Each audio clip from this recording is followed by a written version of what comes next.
गुरुवर के हर वचन पर जीवन को ढालना है। गुरुवर के हर वचन पर जीवन को ढालना है। इन हीरे मोतियों को झोली में डालना है। इन हीरे मोतियों को झोली में डालना है। जय गुरुदेव। बंधुओं, आज हम आपसे विशेष बात करना चाहते हैं। हम लोग नवकार मंत्र का पारायण हमेशा करते हैं, किंतु नवकार मंत्र के प्रत्येक शब्द की व्याख्या, उसके व्याकरणिक व्याख्या कई बार हम लोगों के पास उपलब्ध नहीं हो पाती, जिस वजह से नवकार मंत्र के शब्दों के अर्थ को लेकर हमें भ्रांति होती है। और किसी भी शब्द का जब तक व्याकरण हम लोग न जान लें, तब तक उसका अर्थ भलीभांति हम लोग स्पष्ट रूप से नहीं जान पाते। तो आज मेरा मन हुआ कि उसका जो व्याकरणिक अर्थ है वो आप तक पहुंचाऊं, इसलिए आज मुख्य रूप से मैं नवकार मंत्र की व्याकरणिक व्याख्या करके आप लोगों के सामने प्रस्तुत कर रहा हूं। इसे देखें, इसे पढ़ें और इसे समझें, और समझने के बाद आप स्वयं निर्णय करने में सक्षम हो जाएंगे कि नवकार मंत्र के प्रत्येक पद का सचमुच में अर्थ क्या है और किस प्रकार का गंभीर भाव इस मंत्र के प्रत्येक शब्द में समाया हुआ है। चलिए शुरू करते हैं। बंधुओं, हम उपस्थित हैं नवकार महामंत्र की व्याकरणिक चर्चा करने के लिए। ये मैंने नवकार मंत्र लिख लिया है, एक बार इसका उच्चारण कर लेता हूं। नमो अरिहंताणम, नमो सिद्धाणम, नमो आयरियाणम, नमो उवज्झायाणम, नमो लोय सव्वसाहुड़म।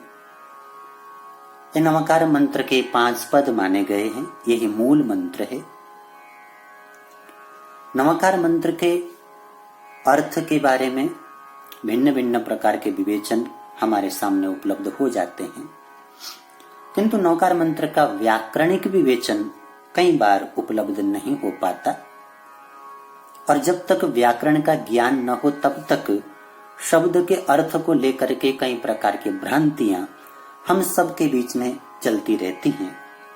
ऐसे तमाम भ्रांतियों के निराकरण के लिए आज मैं व्याकरण के सूत्रों के अनुसार नवकार मंत्र की व्याख्या करने का प्रयास करूंगा। आप सबको इस मंत्र के व्याकरण का और इसके प्रत्येक शब्द के सही ज्ञान का भली भांति पता चले, इसी उद्देश्य से मैं ये प्रयास कर रहा हूं। और इसमें मैंने 4 पॉइंट मुख्य रूप से लिख लिए हैं, जिनके बारे में हम लोग चर्चा करके फिर आगे बढ़ते हैं। पहला पॉइंट है 14 पूर्वों का सार है। ये जो नवकार मंत्र है, इसको 14 पूर्वों का सार माना गया। पूर्व का अर्थ है जैन परंपरा में जो आगम ज्ञान है। आगम ज्ञान में 12 अंग सूत्र माने गए हैं, और उन 12 अंग सूत्रों में से जो 12वां अंग सूत्र, जिसका नाम दृष्टिवाद है, दृष्टिवाद के अंदर 14 पूर्वों का ज्ञान समाया हुआ था। ये ज्ञान कभी लिखा नहीं गया, लिखा जा भी नहीं सकता। केवल उदाहरण के लिए उसके बारे में समझाया गया है कि प्रथम पूर्व में जो ज्ञान राशि थी, उसको अगर कभी लिखना हो तो जितने स्याही में एक हाथी डूब जाए, उतनी स्याही, मतलब एक हाथी प्रमाण स्याही से पहला पूर्व लिखा जा सकता था। दूसरे पूर्व को लिखने के लिए 2 हाथी प्रमाण, तीसरे पूर्व को लिखने के लिए 3 हाथी प्रमाण। तो लगभग 3 हाथी डूब जाएं, इतना स्याही उसके लिए आवश्यक हो जाता था। ये केवल समझाने के लिए एक उदाहरण दिया गया है। सत्य तो ये है कि इन 14 पूर्वों को न कभी लिखा गया, न कभी लिखा जा सकता है। मात्र गुरुमुख से इनका ज्ञान प्राप्त करके शिष्य अपनी मेधा के कोष्ठ में उसको धारण करके रखता है। तो ऐसा 14 पूर्वों का सार नवकार मंत्र है। वर्तमान में ये 14 पूर्व उपलब्ध नहीं है। पूरा का पूरा जो 12वां अंग सूत्र दृष्टिवाद है वो सारा ही लुप्त हो चुका है। तो 14 पूर्व भी लुप्त हो चुके हैं, केवल 11 अंग सूत्र वर्तमान में उपलब्ध हैं। किंतु नवकार मंत्र के रूप में 14 पूर्वों का जो सार है वो हमारे सामने उपलब्ध है। इससे नवकार मंत्र का महत्व भी बढ़ जाता है और हम लोगों के सामने उसका महत्व स्पष्ट हो जाता है। चलिए दूसरे नंबर पे बात करते हैं नवकार मंत्र की भाषा। इसकी भाषा कौन सी है? बहुत सारे लोग नहीं जानने के कारण, बोध न होने के कारण नवकार मंत्र की भाषा संस्कृत बता देते हैं। संस्कृत इसकी भाषा नहीं है। न केवल इसकी, हमारे जितने भी जैन आगम हैं उन सब में संस्कृत भाषा का प्रयोग न करके प्राकृत भाषा का प्रयोग किया गया है। जितना भी जैन साहित्य है, प्राचीन जैन साहित्य अधिकतर वो प्राकृत भाषा में है। बहुत कम साहित्य संस्कृत भाषा में लिखा गया है। प्राकृत भाषा उस जमाने की, अर्थात भगवान महावीर, भगवान बुद्ध और उनसे पहले के जो महापुरुष हुए हैं उनके जमाने की आम बोलचाल की भाषा थी, उसका नाम प्राकृत है। और प्राकृत भाषा के अलग अलग शाखाएं, या यूं कहिए कि प्राकृत भाषा परिवार की बहुत सारी उपभाषाएं उस जमाने के अंदर चलती थी। जैसे कि महाराष्ट्री है, शौरसेनी है, मागधी है, पैशाची है, चुलिका पैशाची है, आदि आदि। उन्हीं भाषा उपभाषाओं में एक भाषा का नाम है अर्धमागधी। तो नवकार मंत्र जो है अर्धमागधी प्राकृत भाषा में लिखा गया मंत्र है। और अर्धमागधी भाषा का अत्यंत गुणगान भगवती सूत्र में, समवायांग सूत्र में किया गया है। और समवायांग सूत्र में तो यहाँ तक कहा गया है, उसके साथ साथ आवश्यक निरुक्ति के अंदर भी बताया गया है कि भगवान महावीर सहित 24 के 24 तीर्थंकरों ने जिस भाषा में अपना प्रवचन दिया, अपना उपदेश दिया, वो अर्धमागधी प्राकृत भाषा ही है। तो नवकार मंत्र की भाषा अर्धमागधी प्राकृत है। इस भाषा की क्या व्यवस्था है उस बारे में हम बाद में चर्चा करते हैं। तीसरा पॉइंट है, यह गुण पूजक मंत्र है, व्यक्ति पूजक नहीं। इस बात को जानने के लिए इसका अर्थ एक बार मैं बताता चलूं। नमो अरिहंताणम, अरहंतों को नमन। नमो सिद्धाणम, सिद्धों को नमन। नमो आयर्याणम, आचार्यों को नमन। नमो उवज्झायाणम, उपाध्यायों को नमन। नमो लोय सव साहुरम, लोय अर्थात संसार, लोक, संसार के सभी साधुओं को नमन, ये इसका अर्थ है। तो इस अर्थ से आप लोग भली भांति जान गए हैं। यहाँ पर अरहंत, सिद्ध, आचार्य, उपाध्याय, साधु, ये किसी एक व्यक्ति का नाम नहीं है। अरहंत अनेक हो सकते हैं, सिद्ध अनेक हो सकते हैं, आचार्य, उपाध्याय, साधु भी अनेक हो सकते हैं। तो जितने भी व्यक्ति साधना करते करते अरहंत अवस्था में पहुंच गए उनको नमन। जितने लोग साधना करते करते सिद्ध अवस्था में पहुंच गए उनको नमन। और जितने लोगों ने आचार्य अवस्था को प्राप्त कर लिया है, आचार संपन्न जिनका जीवन बन गया है, उनको नमन। उवज्झायाणम, जिन्होंने अपने आप को ज्ञान से परिपूर्ण कर लिया, उपाध्याय की भूमिका पर पहुंच गए, उनको नमन। और साहुणम, साधु की भूमिका में या जीवन की अच्छाई को जिन्होंने उपलब्ध कर लिया है वो साधु हैं, और ऐसी भूमिका में जो पहुंच गए उन सबको नमन। तो आप स्पष्ट जान पा रहे हैं कि यह गुण पूजक मंत्र है, व्यक्ति पूजक नहीं। यहाँ पर किसी व्यक्ति का नाम नहीं है, मात्र गुणों का उल्लेख है। और कोई भी व्यक्ति उस गुण को उपलब्ध करके इस अवस्था को प्राप्त कर सकता है। यहाँ पर यह आवश्यक नहीं है कि कोई जैन परिवार में पैदा हुआ व्यक्ति ही इस भूमिका तक पहुंचे। कोई भी व्यक्ति जो साधना के पथ पर आगे बढ़े तो इनमें से, इन पांचों में से किसी भी भूमिका में वो पहुंच सकता है। और जिस भूमिका में कोई साधक पहुंचेगा उसको इस नवकार मंत्र के द्वारा सहज ही नमन हो जाएगा। तो ऐसा बड़ा पवित्र और बड़ा प्यारा भावपूर्ण यह मंत्र है। चौथा पॉइंट है, इसके द्वारा संसार भर के महापुरुषों को नमन हो जाता है। गुण पूजक होने से ये चूंकि बहुवचनांत मंत्र हो गया है, इसलिए इसको महामंत्र भी बोला जाता है। संसार के जितने भी महापुरुष हैं, चाहे हम उनको जानते हैं या नहीं जानते, चाहे वो किसी भी परंपरा में हुए हो, चाहे उनका नाम कुछ भी हो, उन सभी महापुरुषों को इस नमकार मंत्र के द्वारा सहज ही वंदना हो जाती है, नमन हो जाता है। ऐसा व्यापक अर्थ को अपने में समाने वाला ये महामंत्र नमकार है। चलिए इसके अर्थ के बारे में बात हुई। अब हम इसकी व्याकरणिक व्याख्या करने के लिए प्रस्तुत हैं। व्याकरणिक व्याख्या, व्याकरणिक व्याख्या के बिना शब्द ज्ञान अधूरा रहता है। इसलिए मेरा प्रयास है कि आज हम नमकार मंत्र को व्याकरण के आलोक में समझें, जानें। तो व्याकरणिक व्याख्या करने से पहले व्याकरण, जो प्राकृत का व्याकरण है, उसके बारे में हल्की सी चर्चा मैं आपके सामने कर दूं। प्राकृत के अनेक वैयाकरण हुए हैं, उनमें से जैसे कि आचार्य हेमचंद्र हैं, आचार्य वररुचि हैं, आदि आदि। उनमें से आचार्य हेमचंद्र जो 11वीं 12वीं शताब्दी के हुए हैं, उनका व्याकरण जिसका नाम है सिद्ध हेम शब्दानुशासन, मैंने यहां लिखा है सिद्ध हेम शब्दानुशासन, आचार्य हेमचंद्र का जो प्राकृत व्याकरण है उसको वर्तमान में सबसे ज्यादा प्रामाणिक माना जाता है, व्यापक माना जाता है। मैं एक बार उसको आपको दिखा भी देता हूं। ये आचार्य हेमचंद्र का प्राकृत व्याकरण है। कलिकाल सर्वज्ञ आचार्य श्री हेमचंद्र प्रणीतम प्राकृत व्याकरणम, मूल सूत्र एवं वृत्ति की हिंदी व्याख्या तथा शब्द साधनिका सहित, ये उसका पहला पाद है और इसकी व्याख्या मैंने ही किया है। अब ये प्रथम पाद है।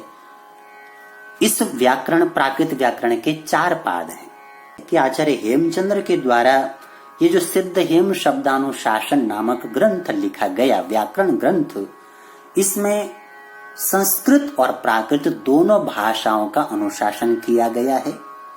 प्रारंभिक 7 अध्यायों में संस्कृत भाषा का और 8वें अध्याय में प्राकृत भाषा का अनुशासन उन्होंने किया है और 8वें अध्याय को ही हम लोग प्राकृत व्याकरण के रूप में जानते हैं। इस प्राकृत व्याकरण के 4 पाद हैं, तो उन अलग अलग पादों के अंदर अलग अलग व्याकरणिक नियमों का विवेचन आचार्य ने किया है। वो सब बातें अभी हम लोगों के लिए बहुत जानने योग्य नहीं हैं। उन सब बातों का उल्लेख हम तब करेंगे जब हम लोग प्राकृत व्याकरण के बारे में अध्ययन कर रहे होंगे।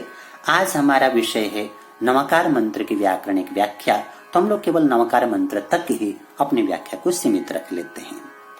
इसके साथ साथ एक बात और जानने योग्य है कि जितने भी प्राकृत के वैयाकरण हुए हैं, उन लोगों में से किसी ने भी व्यवस्थित ढंग से अर्धमागधी भाषा का व्याकरण नहीं लिखा है। न केवल व्याकरण, उसका अध्याय भी कहीं किसी वैयाकरण ने अपने व्याकरण में नहीं जोड़ा है। कारण चाहे जो कुछ भी रहा हो, वररुचि तो अर्धमागधी के बारे में कोई चर्चा ही नहीं करते। हेमचंद्र ने जरूर अपने प्राकृत व्याकरण के तीसरे ही सूत्र आर्षम नामक तीसरे सूत्र के आलोक में ऋषियों की भाषा को आर्ष प्राकृत कहा और उसी आर्ष प्राकृत को उन्होंने अर्धमागधी कह करके पुकारा है। तो ऐसी आर्ष भाषा कहिए या अर्धमागधी भाषा कहिए, ऐसी आर्ष भाषा का वो अपने व्याकरण के जो 1119 सूत्र हैं, 1119 सूत्र उनके पूरे व्याकरण के हैं, उनमें से 31 सूत्रों में वो अर्धमागधी भाषा का उल्लेख जरूर करते हैं, अर्धमागधी भाषा के लक्षणों को जरूर बताते हैं, लेकिन अर्धमागधी भाषा का भिन्न रूप से अध्याय उन्होंने नहीं बनाया। कारण चाहे जो भी रहा हो। उनके बाद में शतावधानी नाम से एक आचार्य प्रसिद्ध हुए हैं, रतन चंद्र जी महाराज, उन्होंने जरूर अर्धमागधी व्याकरण लिखा है। हालांकि उस व्याकरण का जैसा प्रचार प्रसार होना चाहिए था वैसा नहीं हो पाया, कारण जो रहा हो। तो ये अर्धमागधी भाषा के बारे में संक्षेप में मैंने कुछ बातें आपके सामने रखी। अब हम चलते हैं नमकार मंत्र की व्याख्या के बारे में। तो नमो अरिहंताणम, पांचों के पांचों पदों के साथ नमो पद जुड़ा हुआ है। तो सबसे पहले हम लोग नमो के बारे में बात करते हैं। नमो संस्कृत का नमः शब्द है, जिसकी उत्पत्ति नमस के द्वारा होती है। नमस से नमः का विकास कैसे होता है, ये संस्कृत व्याकरण का क्षेत्र है, उसके बारे में हम लोग चर्चा न करें। नमः से नमो कैसे बना, हम लोग इस बारे में चर्चा करेंगे। तो आचार्य हेमचंद्र के प्राकृत व्याकरण का ही एक सूत्र है अतो डो विसर्गस्य। ये आप देख पा रहे होंगे, अतो डो विसर्गस्य प्रथम पाद का 37वां ये सूत्र है। इसका अर्थ है जितने भी अव्यय पद हैं या इस प्रकार के शब्द हैं जिनमें बाद में विसर्ग आए, तो ये जो विसर्ग है इसको विसर्ग बोला जाता है, आप लोग जानते होंगे। इस विसर्ग को डो मतलब अकारांत शब्दों के बाद अगर विसर्ग आए तो उस विसर्ग को डो हो जाता है। तो देखिए यहां पर नम अकारांत शब्द है, हम लोग लिख लेते हैं नम हो गया, प्लस ये जो विसर्ग था उसको डो हो गया, तो बन गया नम डो। इसके बाद एक और सूत्र है डित्यंत्य स्वरादेः। यह आचार्य हेमचंद्र के संस्कृत व्याकरण का सूत्र है। उनके द्वितीय अध्याय का प्रथम पाद और उस प्रथम पाद का 114वां ये सूत्र है डित्यंत्य स्वरादेः। तो इस सूत्र के अनुसार जहां पर भी डो आता है, ये डो है डित है, तो डित हो जाने के कारण ये डो में से ड चला जाता है, और ये जो ड है ये जाते जाते इससे पहले जो म में अ है, जैसे नम है, मैं आपको दिखा देता हूं। नम में क्या क्या है, न है प्लस अ है और उसके बाद म है और प्लस अ है। इन चार वर्णों का मेल होने के बाद बना नम। तो नम में से ये जो अंतिम अ है, अंतिम स्वर है, ये स्वर डित होने के कारण अर्थात ये जो ड है, ये ड इस स्वर को लेकर के चला जाता है या इसका लोप हो जाता है, जो डित है उसका लोप हो जाता है। तो इस प्रकार यहाँ पर इसके चले जाने के बाद बच जाता है हमारे पास न प्लस अ प्लस म और प्लस, क्योंकि यहां से ड चला गया तो बच गया ओ। तो इसका अगर हम लोग सम्मेलन कर लेंगे, इसको मिला लेंगे तो बन जाएगा नमो। ऐसे नमः शब्द का नमो बन गया। अब नमो बन गया, कई जगह नमो की जगह अणमो ऐसा भी आपको लिखा हुआ मिलता है। प्रश्न होता है कि ये सही है या ये सही है। तो मैं आपको बता दूं, अर्धमागधी जो भाषा है वो पूर्वोत्तर भारत की भाषा अर्धमागधी है, और पूर्वोत्तर प्रांत में जो वर्णों की व्यवस्था है ये मूर्धन्य ण की अपेक्षा जो दंत न है इसका प्रयोग ज्यादा होता है। तो अर्धमागधी की दृष्टि से नमो ये पद ज्यादा उचित है।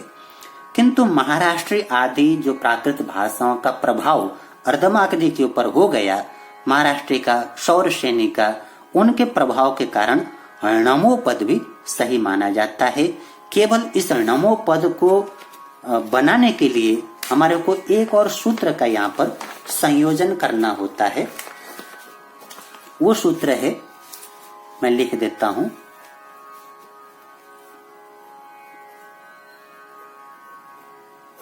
वादो। ये प्रथम पाद का 229वां सूत्र है। इसका अर्थ है आदि में अर्थात प्रारंभ में, जैसे नमो है तो यहाँ पर ये जो न है इसको शब्द की शुरुआत में होने से आदि कहा गया। तो आदि में, शब्द की आदि में अगर कोई न है तो वादो सूत्र से विकल्प से इसको न हो सकता है। तो इसके दोनों रूप बन सकते हैं, नमो का नमो और णमो। ये दोनों के दोनों प्रयोग हमारे यहाँ पर चलते हैं। लेकिन अगर बात करें अर्धमागधी की, तो अर्धमागधी के अनुसार यही पद ज्यादा सही होना चाहिए, ऐसा मुझे लगता है। तो नमो के बारे में बात हुई। अब हम चलते हैं अरिहंताणम।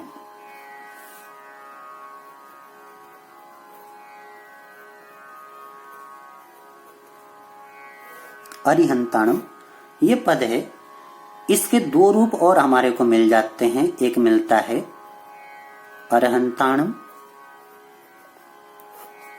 और दूसरा मिलता है अरुहंताणम।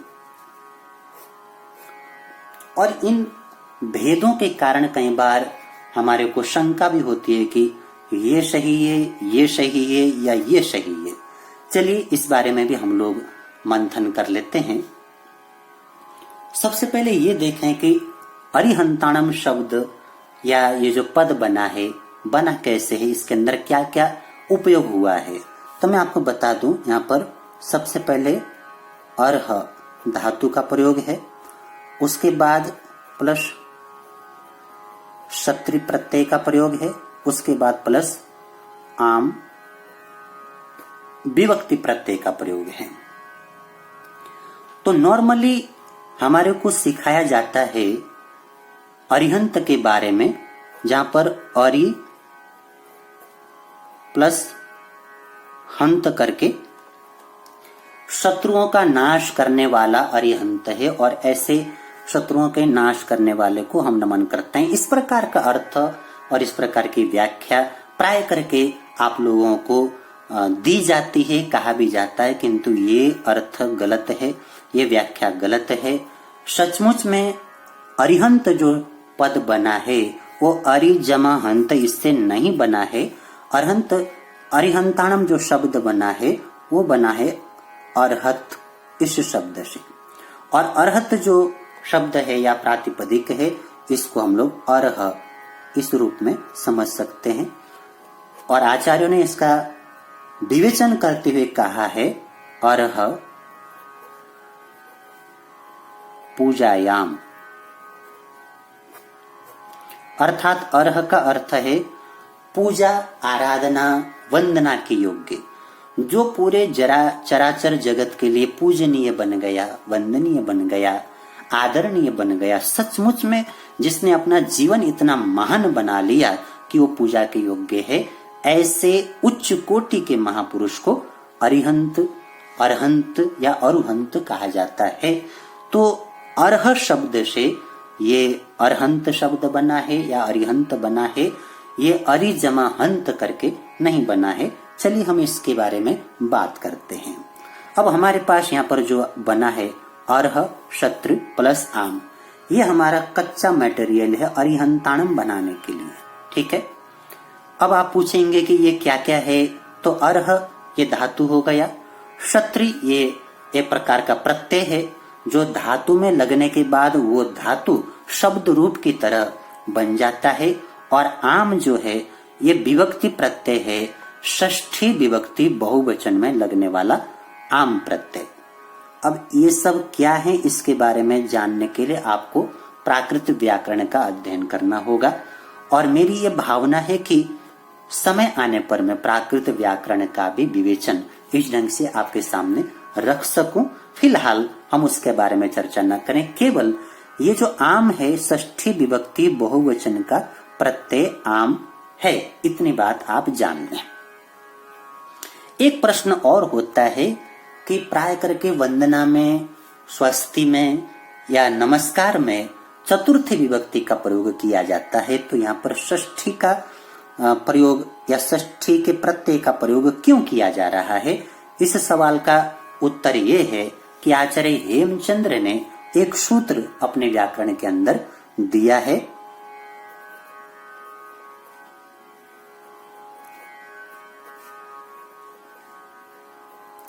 चतुर्थ्या षष्ठी, अर्थात चतुर्थी के स्थान पर षष्ठी का प्रयोग प्राकृत भाषा में किया जाता है। वहां पर चतुर्थी विभक्ति बहुवचन का बिल्कुल अभाव है, और चतुर्थी विभक्ति एक वचन का प्रयोग भी बहुत कम मात्रा में देखने को मिलता है। वहां पर पूरी चतुर्थी विभक्ति के स्थान पर षष्ठी विभक्ति का प्रयोग होता है, और इसी वजह से यहाँ पर अर्थ चतुर्थी का ही है, लेकिन जो प्रत्यय है, प्रत्यय का प्रयोग षष्ठी का किया गया है। चलिए हम इसको बनाते हैं। जो अर्ह शब्द है, मैं सबसे पहले अर्ह शब्द को ले लेता हूं, अर्ह धातु को, सॉरी, अर्ह। यहां पर एक सूत्र का प्रयोग करेंगे हम लोग,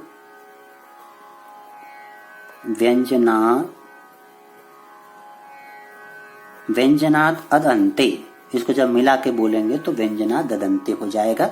ये चतुर्थ पाद का 239वां सूत्र है।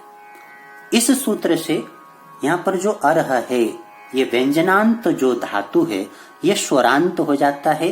तो इस सूत्र को लगाने के बाद ये बन जाएगा अर्ह। ठीक है। इसके बाद एक और सूत्र का यहाँ पर हम लोग संयोजन करेंगे।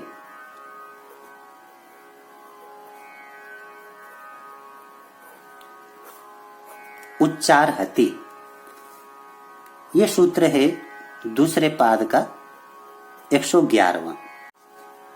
उच्चार हति, इस सूत्र का अर्थ है कि अर्हत शब्द में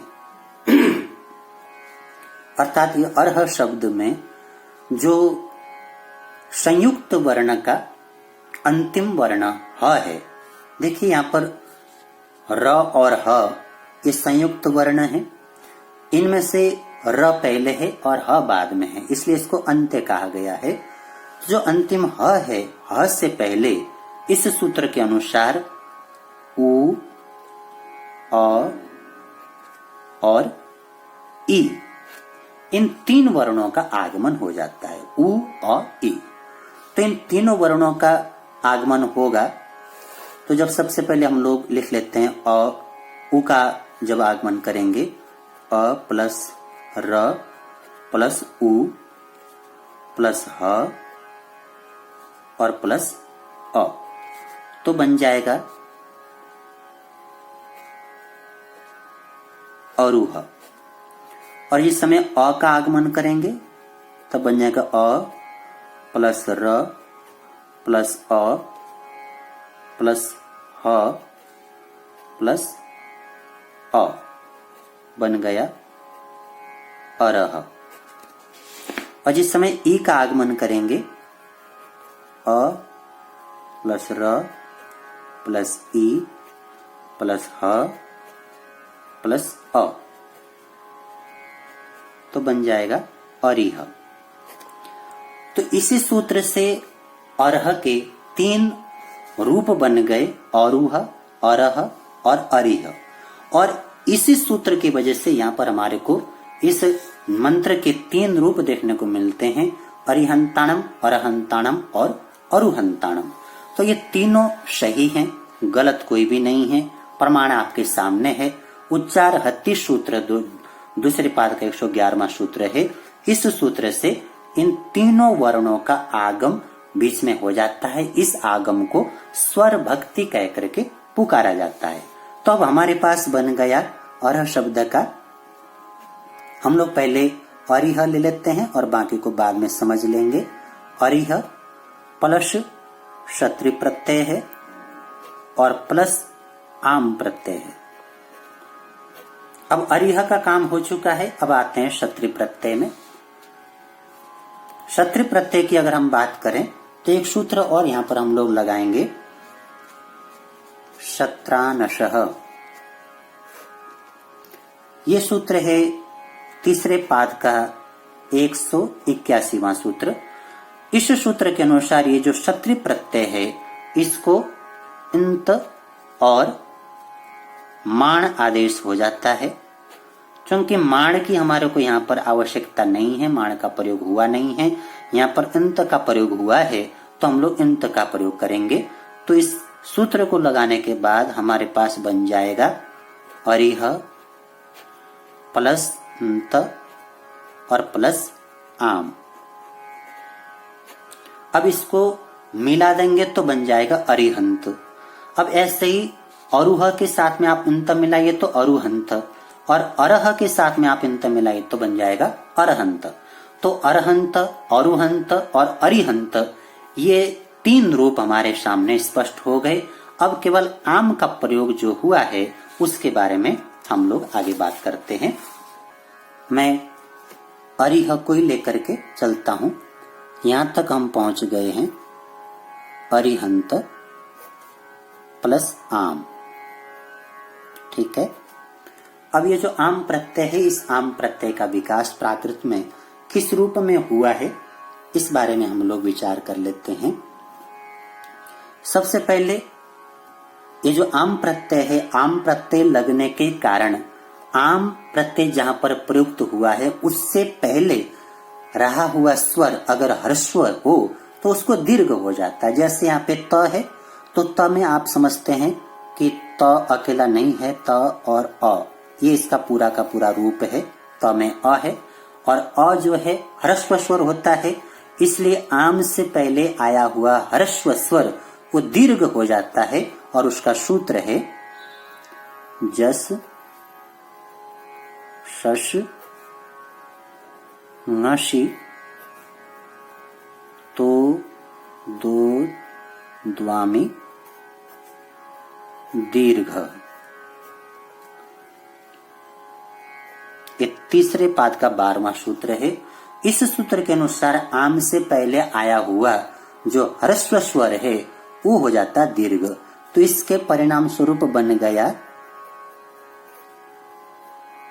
अरिहंता प्लस आम। ठीक है। अब इसके बाद एक और सूत्र हम लोग लगाएंगे यहां पर, वो है टा आमोर अणः। तीसरे पाद का 6ठा सूत्र है। इस सूत्र के अनुसार ये जो आम है, इस आम प्रत्यय को हण आदेश हो जाता है। आम प्रत्यय ही बदल करके हण बन जाता है। तो इस सूत्र को लगाने के बाद बन गया अरिहंताण। तो हम यहां तक पहुंच गए अरिहंताण। अभी हमारे पास जो मंत्र है वो है अरिहंताणम, अर्थात अण के ऊपर बिंदी अर्थात अनुस्वार है। अभी हमारे को अनुस्वार की उपलब्धि नहीं हो पाई। कैसे अनुस्वार की उपलब्धि होगी, बाकी काम हम लोगों ने कर लिया। चलिए अनुस्वार के बारे में बात करते हैं। तो एक और सूत्र का यहाँ पर हमारे को उपयोग करना होगा। उस सूत्र का उल्लेख मैं कर देता हूं। त्वा स्यादेरण शोरवा, ये प्रथम पाद का 27वां सूत्र है। इस सूत्र के अनुसार कत्वा प्रत्यय लगा हो या सु आदि या सी आदि जो विभक्ति प्रत्यय हैं वो लगे हुए हों और ऐसी स्थिति में अगर अण हो वहां पर, तो उस अण में प्राय करके अनुस्वार का आगमन विकल्प से हो जाता है। इस सूत्र के अनुसार जो अण है, अण में अनुस्वार का आगमन हो गया तो बन गया अणम, और वैकल्पिक रूप होने से अण भी रह सकता है। क्योंकि हमारे पास इसका उपयोग किया गया है तो हम लोग इसको लगाने के बाद प्राप्त करेंगे अरिहंताणम, ये बन गया। और जब वहां पर उ का प्रयोग करेंगे तो बन जाएगा अरुहंताणम, और जब अ का प्रयोग करेंगे तो बन जाएगा अरहंताणम। तो इस प्रकार से प्रथम पद की व्याकरणिक व्याख्या कंप्लीट हो जाती है। कैसे ये पद निर्मित हुआ है ये बात आप सब स्पष्ट रूप से जान पा रहे हैं। हम लोग इन शब्दों के भेद को देख करके कई बार भ्रांति में पड़ जाते हैं और बहुत बार आग्रह भी करने लग जाते हैं कि नहीं ये सही है अथवा ये सही है अथवा ये सही है। व्याकरण को देखिए तो बात स्पष्ट हो जाती है, ये भी सही है, ये भी सही है, ये भी सही है। जो आपको उच्चारण करने में आसान लगे आप उसका उच्चारण कर सकते हैं। काफी लंबा वीडियो हो गया है तो मैं चाहता हूं कि आज का ये जो अध्ययन है हम लोग इसको यहीं तक विराम दे दें। इसका जो सेकंड पार्ट है, आगे 4 पदों की व्याख्या अगले पार्ट में मैं करने का प्रयास करूंगा। आज के लिए इतना ही। तो आप लोगों ने नमकार मंत्र के प्रथम पद की व्याकरणिक व्याख्या को देखा और सुना। मैं समझता हूं कि कुछ बातें आप लोगों के पल्ले पड़ी होंगी। अगर अभी पहली बार में कुछ समझ में ना आया हो तो बार बार इन बताई गई बातों का पारायण करें। उससे भली भांति आपको इन सब शब्दों का अर्थ बोध हो जाएगा। क्रमशः मैं अगले पदों का भी व्याकरणिक ढंग से विवेचन आपके सामने प्रस्तुत करूंगा। उम्मीद करता हूं कि आप लोगों के काम की ये बातें होंगी और उसके बाद अगर आप सबकी तमन्ना होगी तो प्राकृत का व्याकरण भी मैं इसी ढंग से आप लोगों को सिखाऊं, ऐसा मेरा भाव है। आप सबका अगर सीखने का मन हो तो अवश्य इसी ढंग से मैं व्याकरण भी सिखाने का यत्न करूंगा, प्रयास करूंगा। इतने प्रेम से मेरे शब्दों को सुना उसके लिए कृतज्ञ हूँ। प्रभु परमात्मा की कृपा सदा सर्वदा आपके ऊपर बनी रहे। जय गुरुदेव। गुरुवर के हर वचन पर